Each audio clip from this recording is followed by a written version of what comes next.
The red emergency lights painted everything in shades of blood and shadow across Harmony 7's main diplomatic hall. David Reed pressed himself against the service corridor wall, watching through the maintenance window as chaos unfolded below. His tool belt jingled softly as another crash echoed through the enormous chamber. Ambassador Wren stood frozen near the ceremonial platform, his forearms spread wide in a gesture of helplessness. The Valorian diplomat's green scales had gone pale with fear. Around him, delegates from a dozen worlds scrambled for cover behind pillars and furniture. Security drones hovered at a safe distance, their weapons powered down because shooting was not an option. The problem moved like lightning through the scattered crowd. Stryker was only 3 feet tall, but his species had evolved from apex predators. Even as a juvenile, his claws could shred steel. His pointed teeth gleamed as he roared, a sound that made David's bones vibrate. The young Valorian's tail whipped back and forth, knocking over a priceless statue from the crystalline communion. "Maintain distance," the security chief barked into her communicator. "Do not approach the hostile." "He's not hostile," David muttered to himself. "He's terrified." He had been replacing air filters in the upper levels when the alarms started. The initial report said a dangerous predator was loose. David expected something much worse. What he saw instead was a scared child, throwing a tantrum in the worst possible place. Down below, a Melodian diplomat tried approaching with a sonic harmonizer. Their species used specific frequencies to calm agitated beings. The device hummed, filling the air with tones that supposedly soothed any nervous system. Stryker responded by lunging at the diplomat, missing by inches. The Melodian dropped the harmonizer and fled. "Chemical approach authorized," someone said over the station's communication system. A trio of gossamer scientists floated forward, their translucent bodies glowing with bioluminescent patterns. They released clouds of calming pheromones into the air. Most species found these chemicals irresistible, sinking into peaceful states within seconds. Stryker sneezed violently and became more agitated. He grabbed a chair and threw it. The furniture sailed through a gossamer scientist, disrupting their form. Ambassador Wren made a strangled sound. His translator rendered it as despair. "Please, someone help my son." David had worked on Harmony 7 for 2 years. He fixed broken things. Pipes, wiring, air systems, gravity generators. He kept the station running while diplomats argued about trade routes and border disputes. Nobody ever asked the maintenance crew for advice on important matters. He watched Stryker huddle against a wall, small body heaving with each breath. The cub's eyes were too wide. His claws scraped against the floor in repetitive patterns. David recognized those signs. His sister's kids did the same thing during meltdowns. Different species, same fear response. "This is stupid," David said, making a decision. He walked away from the window and headed for the recycling bay. His supervisor's voice crackled over his personal communicator. "Reed, where are you going?" "All non-essential personnel need to shelter in place. I need something from storage." "Are you insane? There's a code red situation." "I know. That's why I need it." The recycling bay smelled like plastic and metal. David found what he wanted in the corner. A shipping container had arrived that morning with replacement parts for the water purification system. The parts were already installed. The box sat empty, waiting to be compressed and recycled. It was brown cardboard, about 3 feet on each side, with ventilation holes punched in the corners. David grabbed the box and headed back toward the diplomatic hall. His communicator exploded with voices. His supervisor, the security chief, someone from station command. He ignored them all. The main doors to the hall were locked down. David used his maintenance override code to open a side entrance. The panel beeped green and the door slid open. He stepped through, every eye in the room turned toward him. Ambassador Wren's translator broke the shocked silence. "Human, you must evacuate immediately." "In a minute," David said. Stryker spotted the new arrival and hissed. The sound would have been terrifying from an adult Valorian. From a child, it just sounded sad. David kept his movements slow and deliberate. He walked to a spot about 15 feet from the young predator and set the cardboard box down on the floor. "What is he doing?" Someone whispered. "Is that a container?" "The human has lost his mind." David sat down cross-legged next to the box. He made a show of examining his fingernails, looking everywhere except directly at Stryker. This was important. His niece hated being stared at during her episodes. Made her feel cornered. Probably the same for scared predators. Stryker's hissing quieted. His tail stopped thrashing quite so violently. David could feel the cub watching him, but he kept his own gaze averted. He hummed softly an old tune his mother used to sing. Nothing special, just comfortable sound to fill the silence. Minutes passed. The diplomats barely breathed. Security drones hovered in place, recording everything. Stryker took a step toward the box, then another. His nostrils flared, taking in the scent of cardboard and old packaging tape. David continued humming, still not looking directly at the young Valorian. The predator cub circled the box once, twice. His claws tapped against the floor. On the third circle, he paused at the opening David had left facing away from the crowd. Stryker sniffed the interior. Then, moving faster than David expected, Stryker climbed inside the box. The transformation was immediate. The aggressive posture melted away. Stryker's breathing slowed. He curled up in the enclosed space, his tail wrapping around his body. Through the ventilation holes, David could see the cub's eyes already starting to close. Ambassador Wren made a sound like a sob. "How did you—" David finally looked up at the gathered diplomats. He just needed somewhere safe and small. Somewhere he could hide.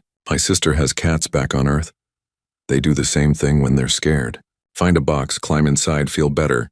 Your solution was a container. The security chief sounded offended.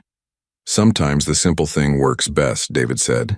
He stood up slowly, careful not to disturb Stryker. He's just a scared kid. Being in a huge open space with strangers probably felt awful. The box gives him walls. Makes the world smaller. Less overwhelming. Ambassador Wren approached carefully, looking down at his sleeping son. We tried everything. Our best specialists, technology, chemical solutions. Yeah, but did you try cardboard? The ambassador's translator couldn't quite capture his laugh, but the emotion was clear enough. Relief flooded through the diplomatic hall. The emergency lights switched off. Normal illumination returned. David picked up his tool belt. I should get back to work. Those air filters won't replace themselves. Wait, Ambassador Wren said. I must know your name. David Reed. Maintenance. David Reed of Maintenance, you have done what the greatest minds of the galaxy could not. David shrugged. I just remembered that kids are kids no matter where they're from. They need to feel safe. Everything else is details.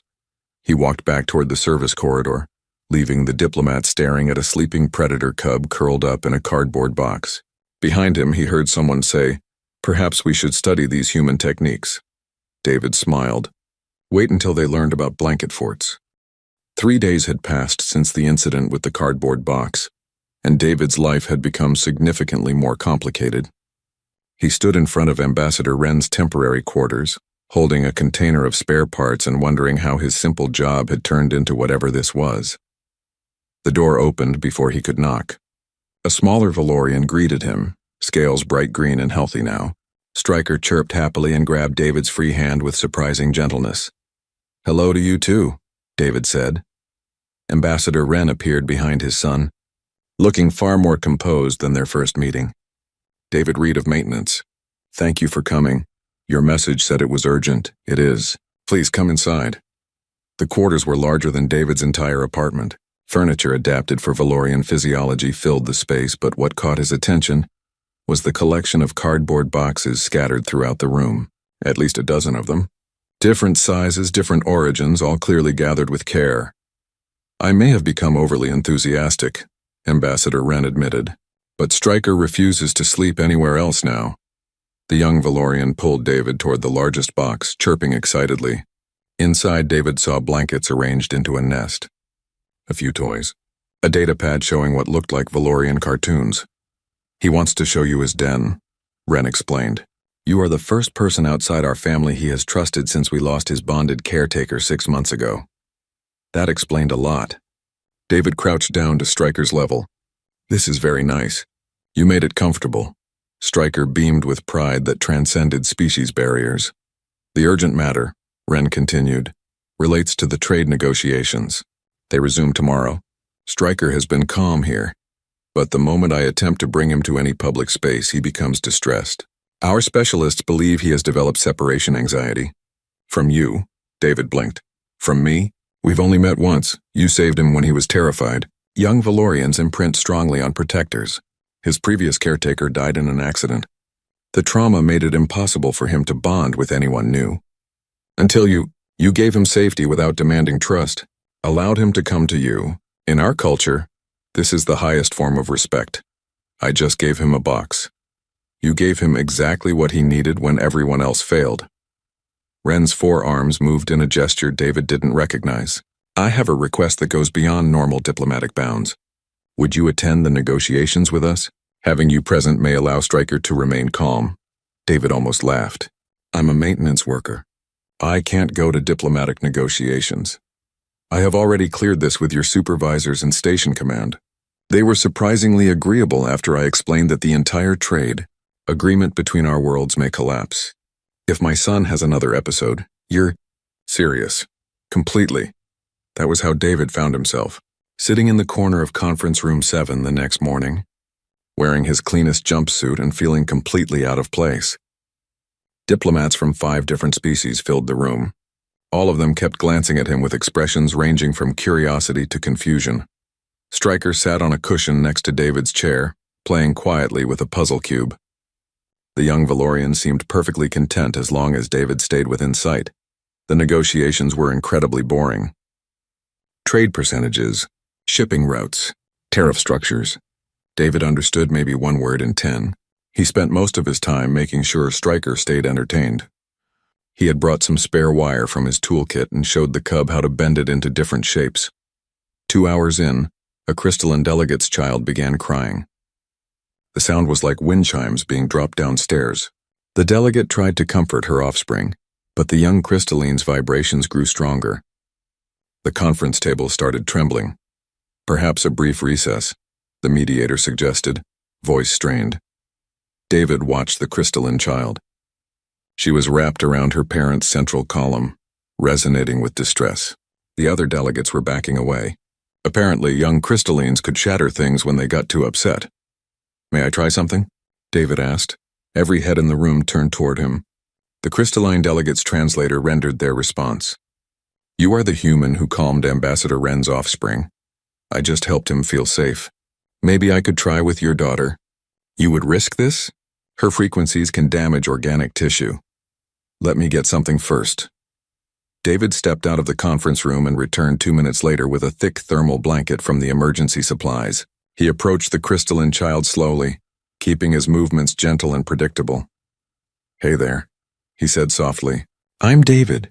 You seem pretty upset. The child's vibrations intensified. Her parent made a worried sound. I know meetings are boring, David continued. I'm bored too. Want to see something neat? He held up the thermal blanket, letting it unfold. The material was designed to block radiation and extreme temperatures. Thick, soft, and heavy, David draped it carefully over the young crystalline's upper structure. The vibrations dampened immediately. Not gone, but muffled by the blanket's density. The child seemed surprised, then interested. She pulled the blanket tighter around herself. It's like a hug, right? David said. Sometimes pressure feels good when everything is too much. The crystalline delegate stared at him. Our specialists use frequency dampeners. Expensive technology. You used a blanket. Weighted blankets help anxious kids on Earth. Figured it might work across species. The young crystalline had stopped crying. She hummed softly, a peaceful sound. Her parents' relief was obvious. What is your background?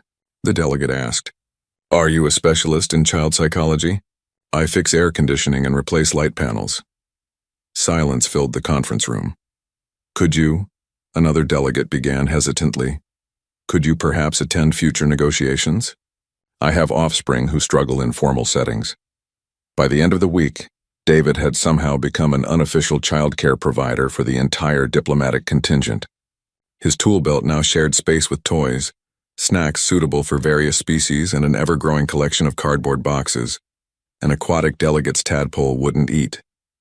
David added colored lights to the water tank, making feeding time more interesting. The tadpole ate enthusiastically while watching the light show. A silicon-based seedling went dormant from stress. David played soft music near their container and maintained a consistent temperature. The seedling perked up within a day. Each problem seemed impossible to the specialists. Each solution was something David remembered from helping raise his nieces and nephews. Routine helped children feel secure. Comfort items reduced anxiety. Play made difficult situations more bearable. Simple stuff. Ambassador Wren found him in the makeshift play area David had set up in an unused storage room. Stryker was building a tower out of boxes while 3 other diplomats' children watched. "You have created something remarkable," Wren said. "It's just boxes and recycled junk." "No. You have created the first truly cross-species childcare facility this station has ever seen. Scientists are requesting permission to study your methods." David laughed. "My methods are just being nice and paying attention." "Perhaps that is exactly what the galaxy needs to learn." A Melodian child chimed happily as her box tower collapsed. She immediately started building again. Stryker helped, his earlier trauma seemingly forgotten in the simple joy of play. David watched them all, these children from different worlds finding common ground in cardboard and kindness. Maybe the galaxy's problem was overthinking everything. Maybe sometimes you just needed to remember that kids were kids no matter how many arms they had or what atmosphere they breathed. "I should probably write this down," David said, "in case other people want to try it." Ambassador Wren's translator couldn't quite capture his tone, but David suspected the Valorian was smiling. "I believe that would benefit many worlds." In the corner, Stryker chirped proudly as his tower reached a new height. David grinned. Yeah, he should definitely write this down. The research team arrived on Harmony 7 during the 3rd week of negotiations, and David knew his quiet life was officially over. He stood in the observation room watching scientists from 4 different species set up monitoring equipment around his improvised play area. They carried devices that hummed, beeped, and occasionally glowed in colors that hurt to look at. "This is ridiculous," David muttered. His supervisor, Patricia, stood next to him holding a datapad that displayed his new work schedule. Or rather, his complete lack of normal work schedule. "Station Command is taking this seriously. Your unofficial childcare program has prevented 3 diplomatic incidents in 2 weeks. They want it studied and formalized. I'm not running a program. I'm just watching some kids while their parents work. You've somehow managed to calm children from 17 different species using techniques that contradict everything in the Galactic Childcare Database. The scientists are very interested in understanding how." Down below, a whispering willow's offspring was having trouble with emotional regulation.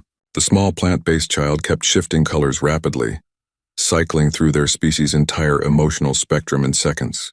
Their parents stood nearby looking exhausted. David excused himself and headed downstairs. The scientists tracked his movement with their instruments. He felt like a specimen under glass. "Hey, little one," David said quietly, kneeling next to the young willow. "Lots of feelings today, huh?" The child's leaves rustled with agitation.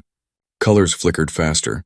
Purple for confusion, red for anger, blue for sadness, all blending together. David pulled a soft cloth from his pocket and gently draped it over the child's central stem. Sometimes it helps to slow down. Focus on one thing. He began humming the same simple tune he always used. Nothing fancy, just consistent sound. His hand rested lightly on the cloth, applying gentle pressure. The color shifting slowed. The young willow gradually settled into a soft green. Calm. Their parent made a sound like wind through branches, probably relief. "How did you know to do that?" One of the scientists approached, a floating species whose name David could never pronounce. Their translator rendered their question with academic precision. "My nephew gets overwhelmed sometimes. Too many feelings all at once. His therapist taught us grounding techniques.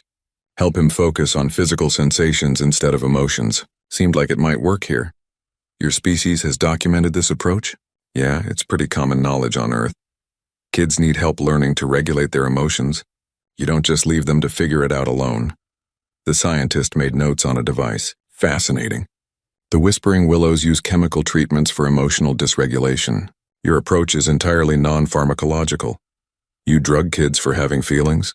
It is standard medical practice." David bit back his initial response. Getting angry at alien doctors wouldn't help anyone. Instead, he asked, "Does it work?" "The treatments are effective in 60% of cases." "And the other 40%? The scientist hesitated. "They struggle. Maybe try the cloth thing first. Cheaper and no side effects." Over the next few days, the research team followed David constantly. They recorded everything. His tone of voice when speaking to children, the way he arranged the play space, his choices in activities and comfort items. They measured, quantified, and analyzed every aspect of what David considered basic common sense. A breakthrough came during an incident with a magma dweller's child. The young creature's body temperature kept spiking dangerously high, a stress response that could damage the station's infrastructure. Specialists wanted to use thermal dampening fields, expensive technology that required careful calibration. David instead created a routine. Every hour, he helped the child practice breathing exercises, deep inhales, slow exhales. Between sessions, he gave the young magma dweller tasks to focus on. Simple things like sorting blocks or drawing pictures. The child's temperature stabilized within a day. Routine, one scientist said, as if discovering fire. You are establishing predictable patterns. Kids feel safer when they know what's coming next, David explained. Reduces anxiety. Less anxiety means less stress responses. This is not in our databases. Maybe your databases are missing some things. The scientists conferred among themselves in frequencies David couldn't hear. When they finished, their spokesperson approached him. We would like to understand your training. What institution taught you these techniques? No institution. I just helped raise my sister's kids. Picked stuff up along the way. You have no formal education in childcare? Not unless you count babysitting for beer money in college. This seemed to disturb them more than comfort them. They retreated to their equipment, muttering about informal knowledge transfer and undocumented methodologies. Ambassador Wren found David during lunch break. Stryker followed his father, now comfortable enough to explore but always keeping David in sight. The scientists are writing papers about you, Wren said. Apparently you have revolutionized their understanding of cross-species child development. David picked at his food. I just do what feels right. Pay attention to what the kids need. Adjust based on their responses. It's not complicated. That is precisely why it is revolutionary. Galactic standard practice involves extensive testing, species-specific protocols, and technological solutions. You use observation and adaptation. Seems more efficient. It is, which is causing a crisis of confidence among childcare professionals across multiple worlds. Stryker chirped and showed David a drawing he had made. It was mostly scribbles, but David could make out two figures, one green and scaled, one pink and smooth. Valorian and human. This is great, Stryker. Is that us? The young predator nodded enthusiastically. Ambassador Wren watched his son with an expression David was learning to read as fondness. He wants to ask you something. He is nervous. David gave Stryker his full attention. What is it, buddy? Through a combination of chirps, gestures, and his father's translation, Stryker asked if David would be his official guardian while they remained on the station. Your what? Our species has a tradition, Wren explained. When a young one finds a protector outside their immediate family, that bond can be formalized. It is both honor and responsibility. You would have authority to make decisions for his welfare. In return, you accept the duty of his care. I'm not qualified to raise a Valorian child. You are the only person he trusts. That makes you uniquely qualified. David looked at Stryker's hopeful face. The young predator who had been a terrified, aggressive mess 3 weeks ago now stood calm and happy, waiting for an answer. Okay, David said. Yeah, I'll do it. Stryker's delighted chirp echoed through the play area. Other children looked up from their activities, curious about the celebration. The scientists recorded everything, of course, another data point in their growing research. But David ignored them. He was too busy being tackled by an ecstatic predator cub who just wanted someone to care. That evening, David sat in his quarters writing in a notebook. His attempt at documenting his methods, as Ambassador Wren had suggested. He stared at the mostly blank pages and sighed. How did you write down instinct? How did you explain that children needed patience, attention, and someone willing to meet them where they were? These weren't revolutionary concepts on Earth. They were just parenting basics, but apparently, the galaxy needed to relearn them. David picked up his pen and started with the simplest truth he knew. Children are not problems to be solved with technology. They are young beings learning to exist in a complicated universe. Sometimes they need a box. Sometimes they need a blanket. Sometimes they just need someone to sit with them and hum until the scary feelings pass. Start there, he wrote. Everything else follows. Outside his window, Harmony 7 orbited in silence. Inside, children from across the galaxy slept peacefully, many of them in cardboard boxes. And David Reed, maintenance technician turned accidental childcare revolutionary, hoped he was doing right by all of them. The alert came through at 2 in the morning station time. dragging David from sleep with its insistent beeping. He grabbed his communicator and saw the message that made his stomach drop. Security alert. All personnel shelter in place. Hostile boarding detected. Pirates. Harmony 7 had been targeted before, but never successfully. The station's defensive systems were state-of-the-art. Whoever was attacking now either had serious firepower or serious desperation. David's quarters were in the maintenance sector, relatively safe from the docking bays where boarders would enter. He should follow protocol, lock his door, and wait for security to handle it. That was the smart choice. Then his communicator buzzed again, this time from Ambassador Wren. The message was 2 words: help Stryker. David was dressed and moving before conscious thought caught up with training. His hands shook as he grabbed his toolkit out of habit. Tools wouldn't help against pirates, but the weight was comforting. The corridors were chaos. Alarms blared. Emergency lighting painted everything in harsh red. Station personnel ran past him toward designated safe zones. David fought against the current, heading deeper into the diplomatic quarters. He found Wren in the hallway outside the emergency shelter, all 4 arms gesturing frantically at a sealed door. They locked down automatically, Wren said, his translator struggling with his panic. All the children are inside. But the pirates knew. They are heading this way. How did they know where the kids would be? Someone gave them information. We have a security breach. Through the door, David could hear crying. Not just Stryker. All the children he had been caring for were in that shelter. 17 young ones from different species now trapped with attackers coming for them. Can we open it from out here? David asked. Not without command override codes. Security measure to prevent exactly this situation. Then we need to get inside another way. Wren looked at him with confusion. There is no other way, David thought fast. Maintenance access. Every major room had secondary entrances for repairs. The shelter would be no different.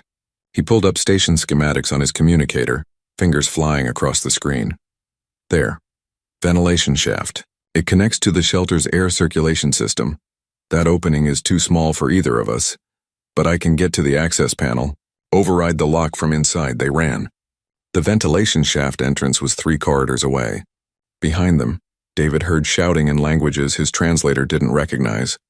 The pirates were close. The access panel came off easily. David had opened 1,000 of them. He climbed into the shaft, pulling himself forward on his elbows. The space was tight, dark, and smelled like recycled air. His communicator light guided the way. Inside the shelter, the crying had gotten worse.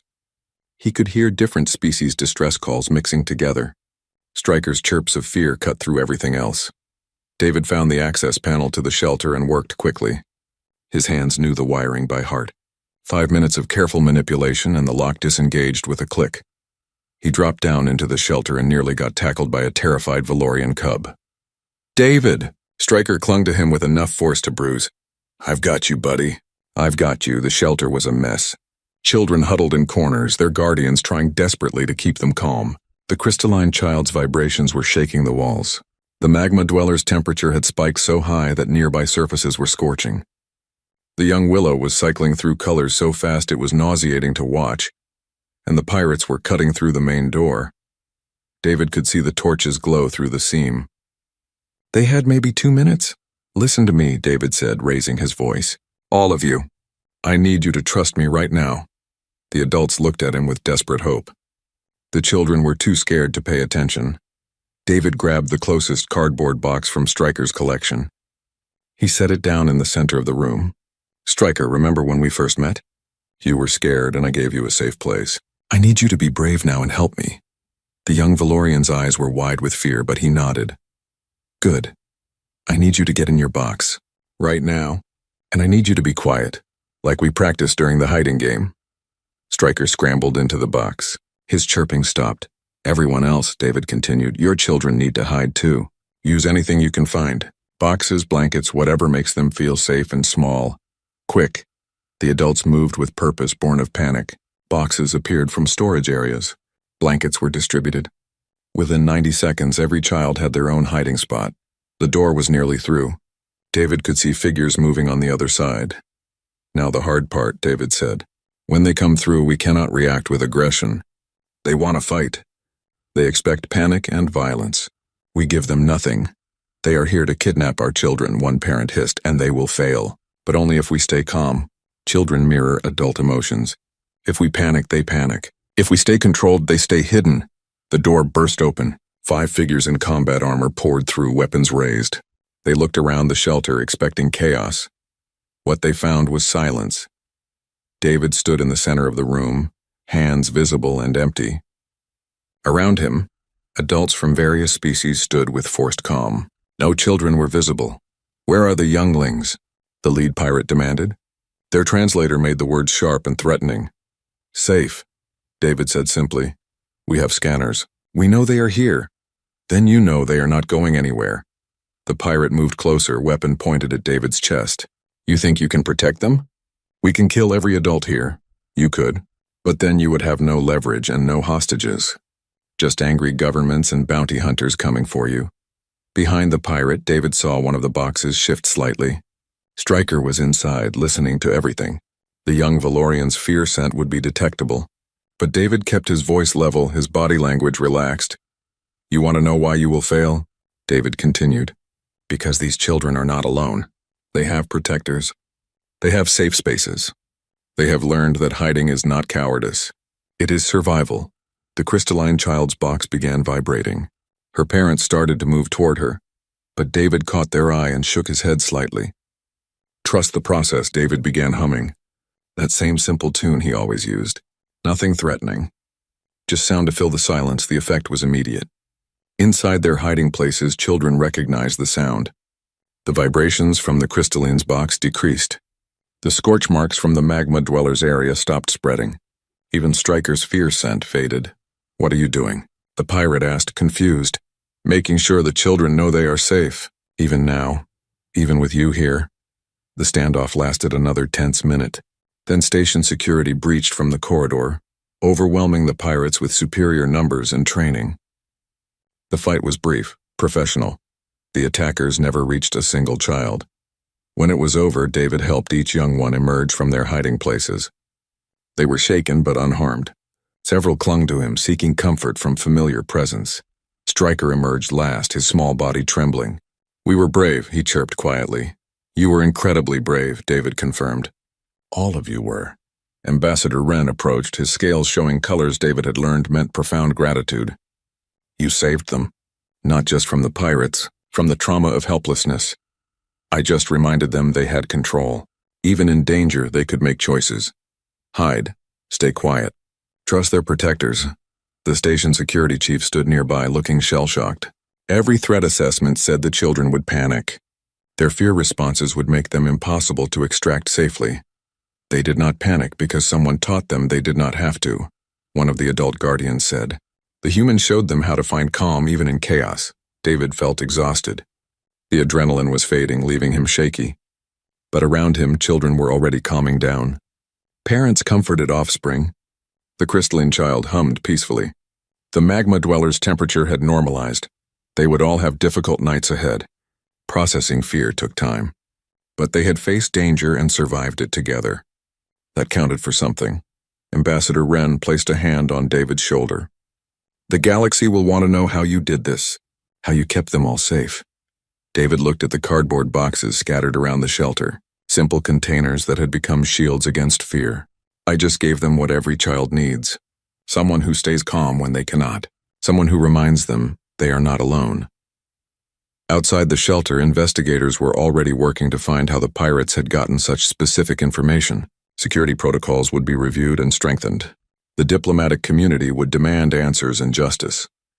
But inside this room, 17 children from across the galaxy sat with their protectors, learning that safety was not about the absence of danger.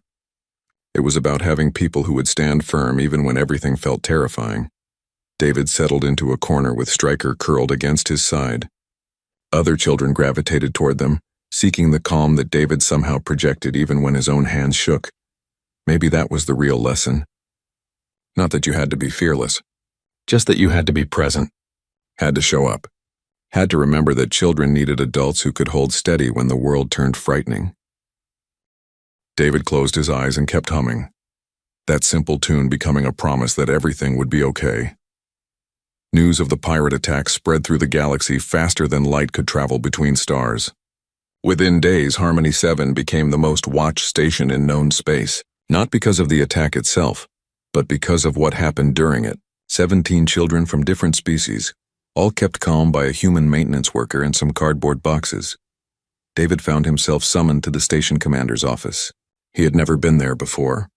The room was designed to accommodate multiple species, with adjustable gravity fields and atmosphere controls. Commander Ashwood sat behind a desk that looked like it cost more than David's annual salary. "Sit, please," Ashwood said. Her tone was formal but not unfriendly. David sat.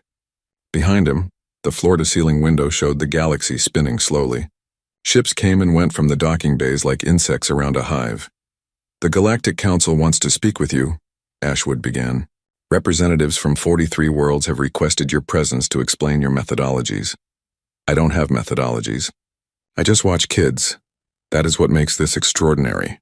Our analysis of the attack shows that your intervention prevented a catastrophic outcome.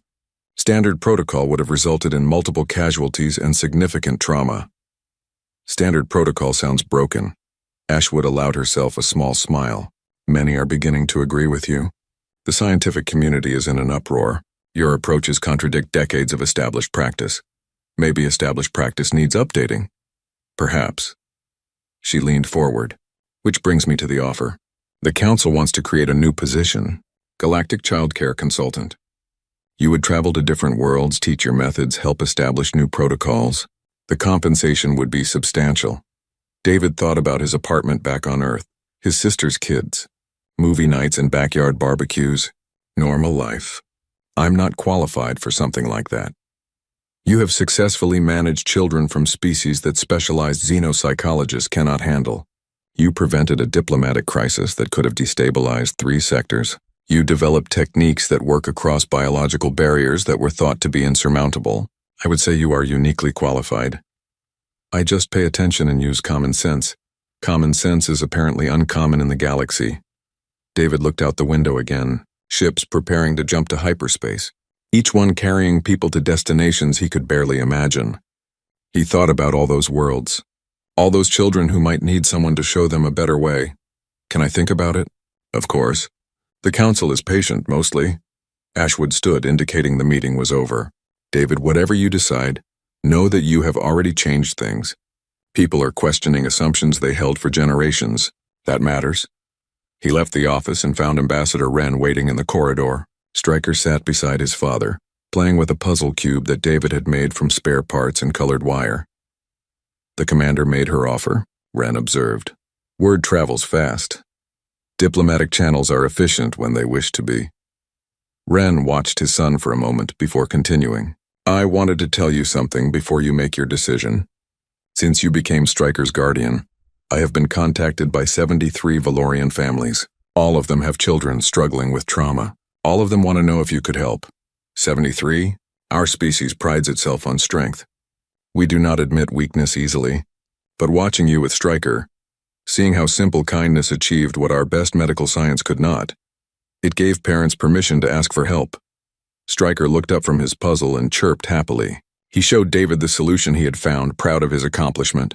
"Good job, buddy," David said, examining the cube. "You are getting really good at these." "He is thriving," Wren said quietly. 2 months ago, I thought I might lose him to his grief. Now he plays, learns, and trusts again. You did that, he did that. I just gave him space to heal, which is exactly the lesson the galaxy needs to learn." Over the next week, David tried to return to normal work. But normal no longer existed. His maintenance shifts were constantly interrupted by requests. Could he look at this child who would not sleep? Could he advise on that species' developmental issues? Could he review new protocols being proposed by various scientific institutions? The improvised play area had grown into a full facility.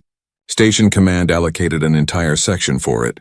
Other humans from the crew volunteered to help, learning from David's example. Soon there were multiple caregivers implementing his techniques.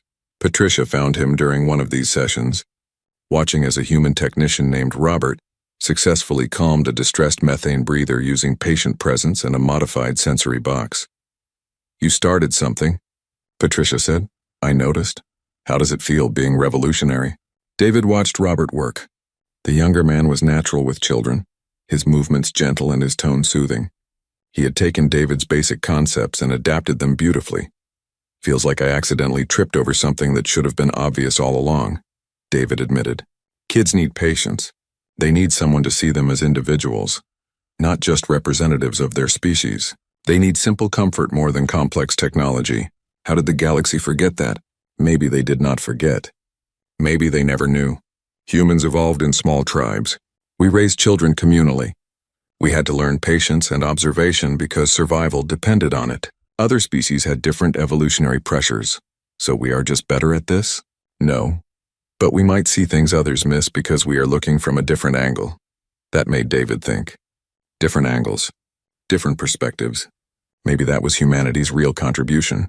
Not superior knowledge, but the willingness to question why things were done a certain way.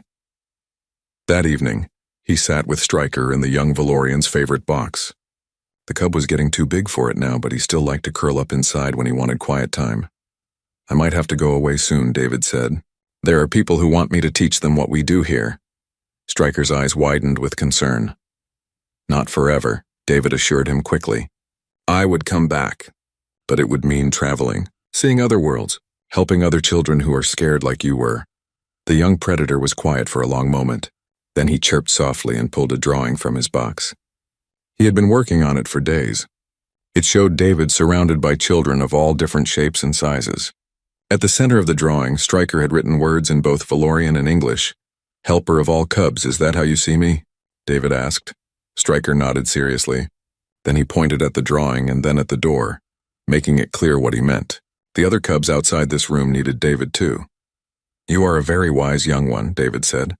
The decision became clear. He could stay safe in his normal job, or he could step into uncertainty and maybe help change things for countless children across the galaxy. When he looked at it that way, there was really only one choice. David accepted the council's offer the next morning. The news went out through official channels and the response was immediate. Requests for visits poured in from dozens of worlds. Educational institutions wanted him as a speaker. Medical facilities wanted him as a consultant. Governments wanted his methods documented and distributed. It was overwhelming, but Ambassador Wren helped him organize it. They would start with a tour of 5 worlds, each with different childcare challenges. David would observe, teach, and learn. After that, they would establish training centers where others could learn and spread the knowledge further. On his last night before the journey began, David gathered all the children in his care for one final session. They sat in a circle, their various forms creating a strange but beautiful diversity. I want you all to remember something, David said. You are not your species' representatives. You are not problems to be solved. You are young ones learning to be yourselves. That is enough. You are enough, the crystalline child chimed softly. The magma dweller glowed with warm light. The young willow turned a gentle blue that meant contentment. Stryker chirped and leaned against David's side. When you feel scared or overwhelmed, remember you have tools now. Safe spaces, comfort items. People who understand. And most importantly, you know that it is okay to need these things. Needing help is not weakness. It is wisdom. Robert and the other human volunteers watched from the edges of the room. They would continue the work here while David traveled. The foundation was laid. The methods were spreading. As the session ended and children returned to their parents, David felt the weight of what he was about to undertake. Teaching the galaxy new ways of seeing children. Challenging centuries of established practice. It should have terrified him. Instead, he thought about Stryker's drawing. Helper of all cubs. Maybe that was exactly who he needed to be. The journey would begin tomorrow. New worlds awaited. Children who needed someone to show them they mattered, that their feelings were valid, that simple kindness could be more powerful than any technology. David packed his bag that night. Tools because he was still a maintenance worker at heart, notebooks to record what he learned, and one cardboard box folded flat as a reminder of where it all started. Sometimes the simplest things changed everything. 6 months after leaving Harmony 7, David stood in a training center on the crystalline homeworld and watched as 24 child care professionals struggled with a basic concept. He had explained it 3 different ways. They still looked confused. Let me show you again. David said patiently. He sat down on the floor, making himself smaller and less threatening. The young crystalline in front of him was resonating with anxiety, their structure vibrating at frequencies that made nearby objects hum. David did not reach for technology. He did not consult a database. He simply placed a dampening cloth gently over the child's upper structure and began humming. Within minutes, the vibrations calmed. The child settled into a peaceful state. The professionals made notes on their data pads, trying to quantify something that could not be easily measured. How did you document presence? How did you create a formula for paying attention? You see the pattern, David explained. The child tells you what they need through behavior. You respond with the simplest intervention that might help. No overthinking, just observation and action. But without protocols, how do we ensure consistency? One trainee asked. You don't. Every child is different. The protocol is to stay flexible. This answer never satisfied them at first. Beings who had built civilizations on precise calculations and reproducible results struggled with approaches that required instinct and adaptation. But eventually they got it. David had seen it happen on 4 worlds already. His communicator buzzed. A message from Ambassador Wren back on Harmony 7. The negotiations had concluded successfully, and a new wing of the station was being dedicated to cross-species childcare research. They wanted to name it after David. He declined politely, as he had declined the last 5 naming proposals. This work was not about recognition. It was about helping children. The tour had been exhausting but productive. Each world presented new challenges. On the Whispering Willow homeworld, he had worked with plant-based younglings who struggled with seasonal depression. Simple full-spectrum lighting and consistent care routines made all the difference. On the Magma Dwellers volcanic planet, he had helped establish cooling centers where overheated children could regulate their temperatures through meditation techniques adapted from human practices. The centers used no expensive technology, just quiet spaces and trained caregivers. The Melodian homeworld had been particularly resistant at first. Their society prided itself on using harmonic frequencies for all childcare needs. The idea that simple physical comfort could be more effective was almost offensive to them. But when David successfully calmed a child that their best harmonics experts could not help, attitudes shifted. That was the pattern everywhere. Skepticism, then demonstration, then reluctant acceptance, finally enthusiasm. David was getting tired of proving the same points repeatedly, but he understood. Change was hard, especially when it challenged fundamental assumptions. Stryker had traveled with him for the first 3 worlds before returning to Harmony 7 to attend school. The young Valorian was doing well, thriving in ways his father had never imagined possible. He sent David drawings every week, each one showing his growing confidence and happiness. Other success stories accumulated. The crystalline child who had been in the shelter during the pirate attack now helped teach other young crystallines how to manage their vibrations. The magma dweller who had struggled with temperature control now ran youth meditation groups. The young willow who used to cycle through emotions uncontrollably now had steady emotional regulation. Children helping children. That had become an unexpected benefit of David's methods. When young ones learned to manage their own struggles, they naturally wanted to help others. It created cycles of support that self-perpetuated. The training session ended and David packed his materials. His supervisor for this leg of the tour, a crystalline named Harmony, approached with their characteristic chiming gait. "The council has requested your presence for a formal ceremony," Harmony said. "They wish to present you with the Medal of Galactic Service. I already told them I don't want medals. They are quite insistent. Apparently your methods have been adopted by over 200 worlds now. Childhood trauma rates have decreased by measurable percentages in every location that implements your protocols. They are not my protocols. They are just good childcare. Nevertheless, you brought them to the galaxy. That deserves recognition," David sighed. He had learned that sometimes accepting honors was easier than fighting about them. "Fine, but I am not giving a speech." "They assumed you would say that." "The speech will be given by Ambassador Wren on your behalf." That made David smile. Wren had become a good friend over these months. The Valorian understood David's discomfort with attention and ran interference whenever possible. The ceremony was scheduled for the following week back on Harmony 7. David used the travel time to review his notes and prepare training materials for the next phase of the program. The council wanted to establish formal certification for childcare workers across member worlds. David was supposed to help design the curriculum. The challenge was creating standards without losing the flexibility that made the approach work. Too rigid and it became just another protocol. Too loose and quality would vary wildly. Finding the balance required careful thought. He worked on the problem during the 3-day journey back to the station. By the time they arrived, he had a draft outline that emphasized core principles over specific techniques. Observation, patience, simplicity, and adaptation. Everything else would flow from those foundations. Harmony 7 looked different when his ship docked. New sections had been added during his absence. The child care wing was now the largest civilian facility on the station. Through the windows, David could see children of various species playing in areas designed using his concepts. Cardboard boxes were everywhere, each one a small fortress of safety. Robert met him at the airlock, grinning widely. "Welcome back. You are going to love what we built while you were gone." The tour of the new facilities took 2 hours. Everything had been expanded and improved, but the core principles remained.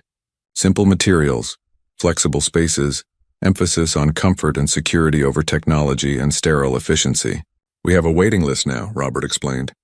"Families requesting temporary relocation to Harmony 7, just so their children can attend our programs. The council is discussing establishing similar centers on every major station." "That is a lot of cardboard boxes." Robert laughed. "The shipping companies love us." Who knew cardboard would become a strategic resource? That evening, David had dinner with Ambassador Wren and Stryker. The young Valorian had grown noticeably in 6 months. His scales were brighter, his movements more confident. He chattered excitedly about school, friends, and a dozen other things that normal, healthy children cared about. "You did well with him," David said to Wren. "We did well," Wren corrected. "You gave us the foundation. I simply continued what you started." "How are the other families?" "The ones who contacted you about their children. 61 of the 73 have reported significant improvements. The others are making progress.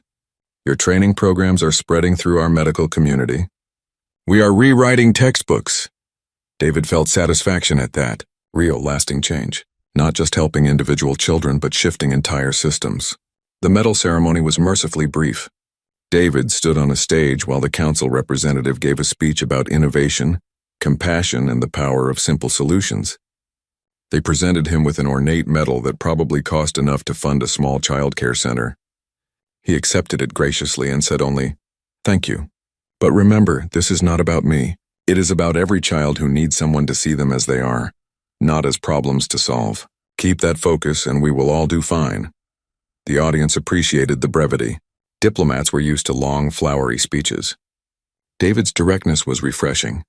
After the ceremony, he met with the council's education committee to discuss the certification program. They spent 4 hours debating details, philosophies, and implementation strategies. David insisted on keeping the training accessible. No expensive requirements, no complicated prerequisites.